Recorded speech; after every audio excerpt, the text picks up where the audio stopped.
C'est la rentrée. Et comme pour beaucoup de personnes, vous avez potentiellement envie de vous lancer. Vous savez pas trop vers quoi aller, vous savez pas trop comment commencer et aussi quel type d'outils vous avez besoin. Mean bread and butterflies. Oh yes, of course. Hmm? Cette vidéo, elle est pour toutes les personnes qui m'ont envoyé un petit message. Aude, est-ce que t'as pas un plan d'action? J'ai envie de lancer mon activité, mais je sais pas par où commencer. I got you.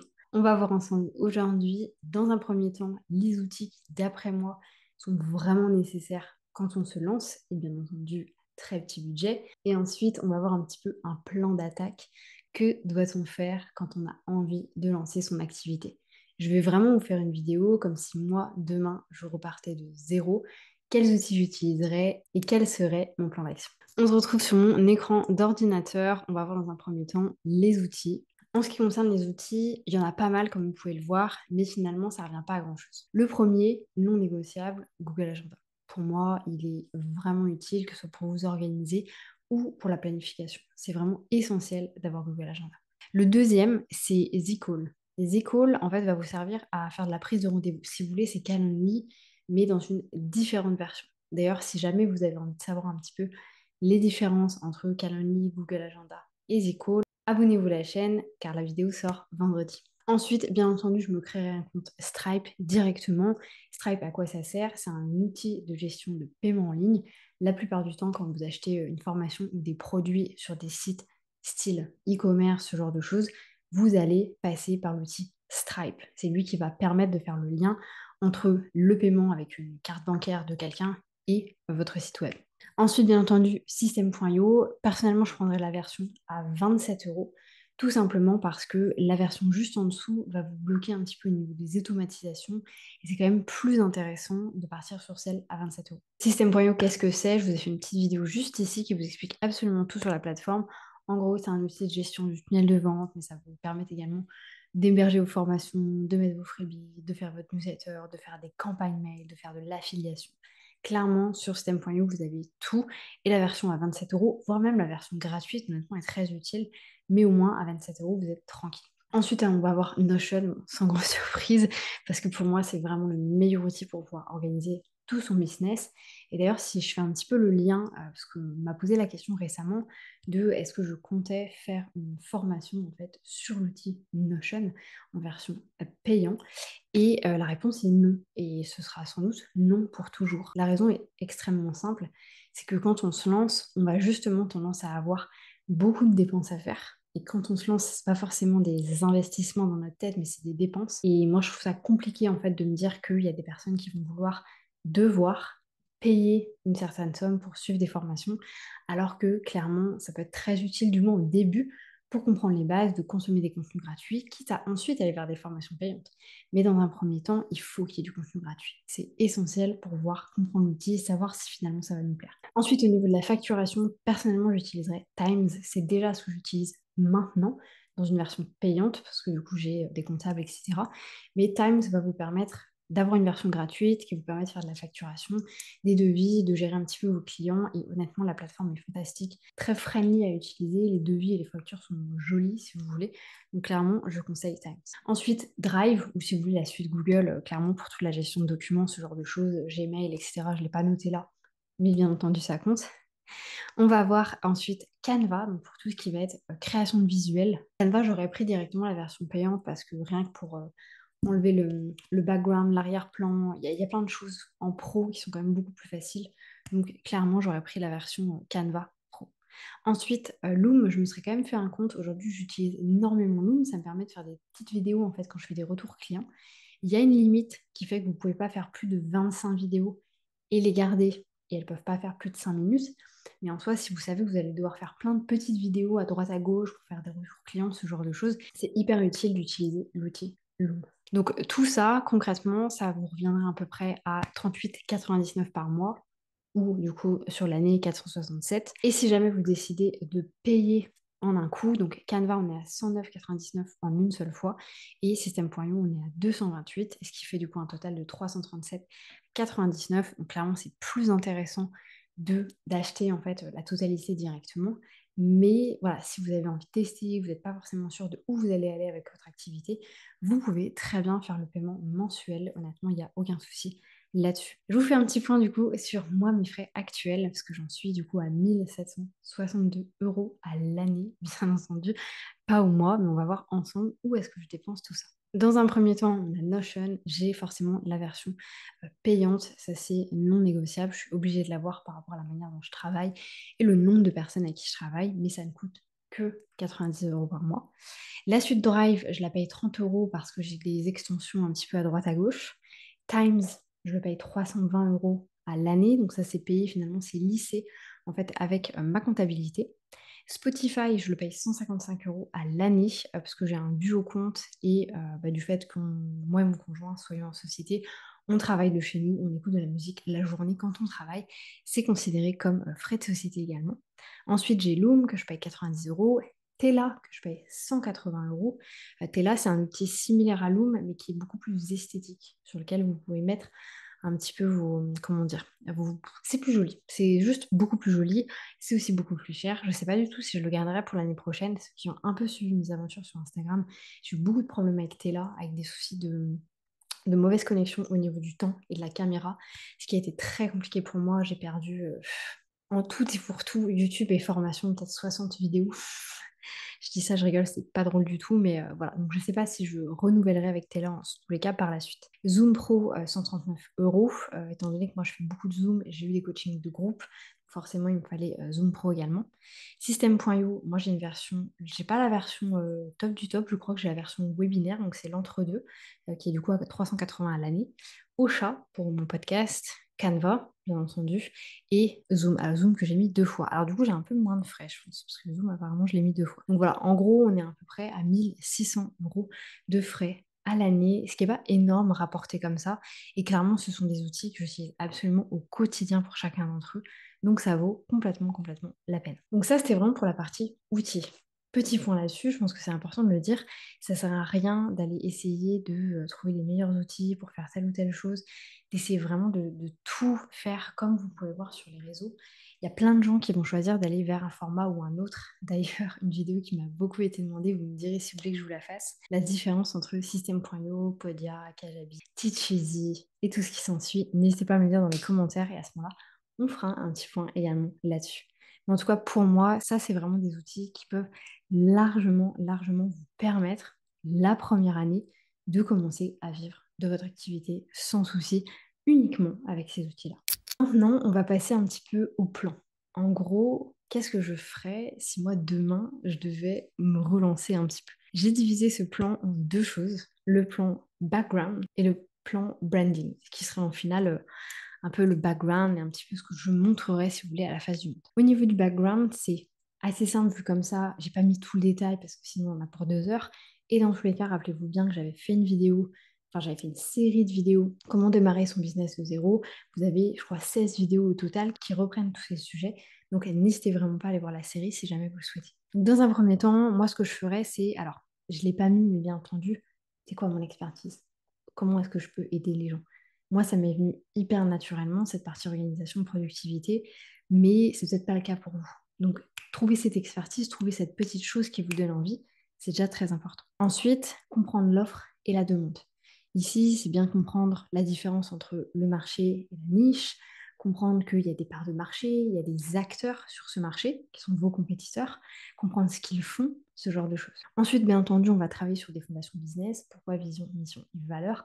D'ailleurs, dans votre pourquoi, essentiellement, vous allez travailler sur votre expertise. Qu'est-ce qui fait que je peux aider les gens? Qu'est-ce qui fait que je pourrais impacter les gens avec une seule expertise? Ensuite, bien entendu, on a la fameuse étude de marché.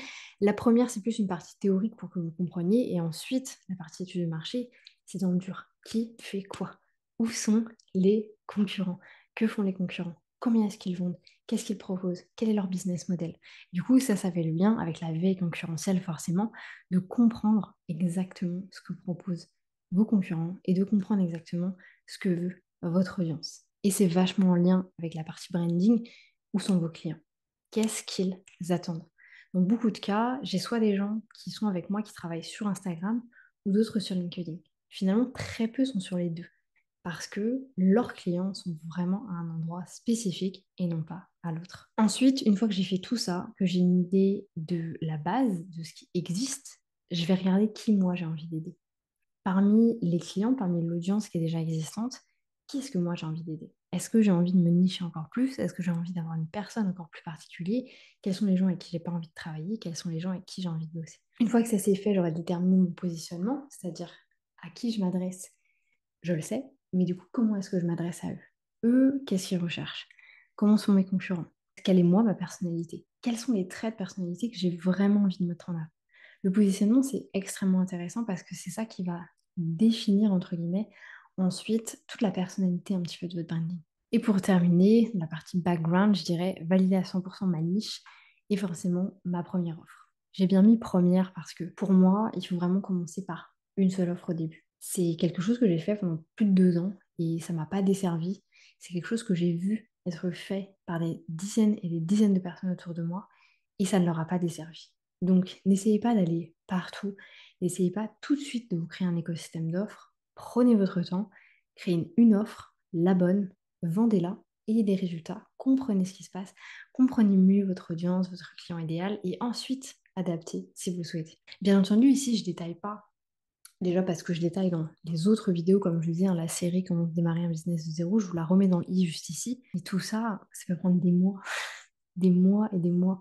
Donc il faut prendre le temps de le faire. Il ne faut pas vous dire en une journée je vais créer mon offre, en une journée je vais trouver mon client idéal. C'est pas du tout comme ça que ça se passe. Vraiment, n'hésitez pas à reconsommer les vidéos que je vous mettrai dans le i et à bien essayer de voir vers où est-ce que vous avez envie d'aller.